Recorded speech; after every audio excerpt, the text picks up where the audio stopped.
ये जो Elvis Yadav case में जो सांपों की लिस्ट हमारे पास आई है, जिसमें वो शेड्यूल्ड वन एनिमल, जिसमें कोबरा आता है, कोबरा है, रेड स्नेक है, आपके इंडियन रॉक पाइथन है और आपके रेड सैंड बुआ हैं।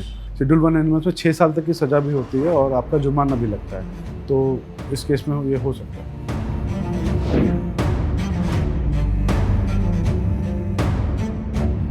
देखिए, जो स्नेक वेनम आजकल की रेप पार्टीज में यूज़ किया जा रहा है, वो उसका 2 फॉर्म में यूज़ होता है। एक तरीका है जिसमें कम विषैले सर्प को लेके डायरेक्टली बाइट कराई जाती है, और दूसरा तरीका होता है कि किसी भी वेनमस स्नेक के वेनम को डी फ्रीज करके उसको डाइल्यूट, मतलब कि उसको पाउडर फॉर्म में कन्वर्ट करते हैं वैक्यूम के थ्रू। उसका यूज़ किया था किसी ड्रिंक में मिला के। ये एक तरह का बूस्टर का काम करता है, ठीक है। इसको कैसे ब्रेन अल्टरिंग एजेंट के तौर पे भी देखा जा सकता है, और ये एक तरह का से बूस्टर है। एक केस स्टडी हमने पढ़ी थी जिसमें ये था कि एक व्यक्ति था, पेशेंट था, जो कि ब्राउन शुगर का कंज्यूम करता था। तो धीरे धीरे उसकी मात्रा बढ़ती चली गई। देन उसने कुछ नया सा चाहा कि उसको और ज़्यादा वो चाहिए, बूस्टर चाहिए एक तरह से। तो उसने एक हरे रंग का सांप पकड़ा और उससे कटवाया, जो कि कम जहरीले सर्पों में आता था। तो डायरेक्टली बाइट करते हैं, जिससे एक तरह बूस्टर के तौर पे काम आ रहा है। मतलब कि आपको एक अलग ही नशा टाइप का महसूस होगा उसको बाइट होने पे।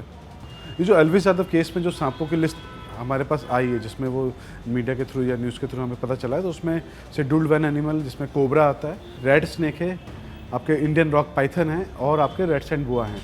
तो ये जो सारे सांप हैं, सारे शेड्यूल्ड हैं। इसमें 3 सांप हैं जो कि शेड्यूल्ड वन में आते हैं, इसमें कोबरा, इंडियन रॉक पाइथन और रेड स्नेक। ये तीनों ही शेड्यूल्ड वन एनिमल है। एक टाइगर, जो आप एग्जाम्पल के तौर पर समझिए कि एक टाइगर को अगर आप रखते हैं, जिस प्रकार के जुर्म माना जाता है, सेम जुर्म उनको रखने पे है। शेड्यूल्ड वन एनिमल्स में 6 साल तक की सज़ा भी होती है और आपका जुर्माना भी लगता है। तो इस केस में ये हो सकता है। और यहाँ जो मिल्किंग की जा रही है वो इलीगल फॉर्म में किया तो वो सेकेंडरी क्राइम हो गया।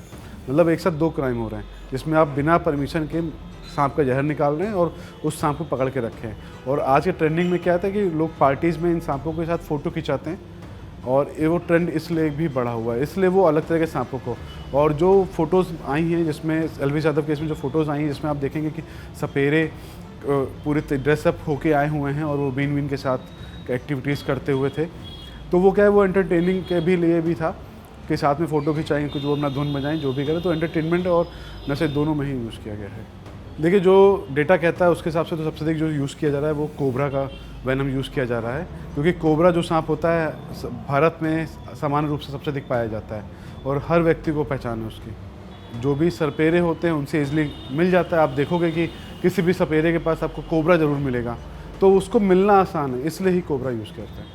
सबसे पहले हमें ये समझना पड़ेगा कि वेनम होता क्या है। जो सांप का विष है वो क्या है, वो एक तरह का प्रोटीन है, और वो जब आपके ब्लड स्ट्रीम में मिलता है तभी वो असर करता है। तो वो उसे क्या कहते हैं, वो ब्लड स्ट्रीम में नहीं ले रहे हैं, वो एज अ ड्रिंक पी रहे हैं, किसी ड्रिंक में मिला के या कॉकटेल में या मॉकटेल में उसके थ्रू कंज्यूम करें, तो एक तरह का प्रोटीन वो डाइजेस्ट हो जाता है। देखिए, रेप पार्टीज में इस तरह के जो कृत्य किए जा रहे हैं, जिसमें सांपों का जहर या इस तरह के जो नशे के नए नए तरीके हैं, वो एक ट्रेंड के तौर पे किए जा रहे हैं कि ट्रेंडिंग है, इन्होंने किया हमको भी करना है, या एक क्लास मेंटेन करने के चक्कर में भी ये ऐसा कर रहे हैं। तो धीरे धीरे केसेस बढ़ रहे हैं।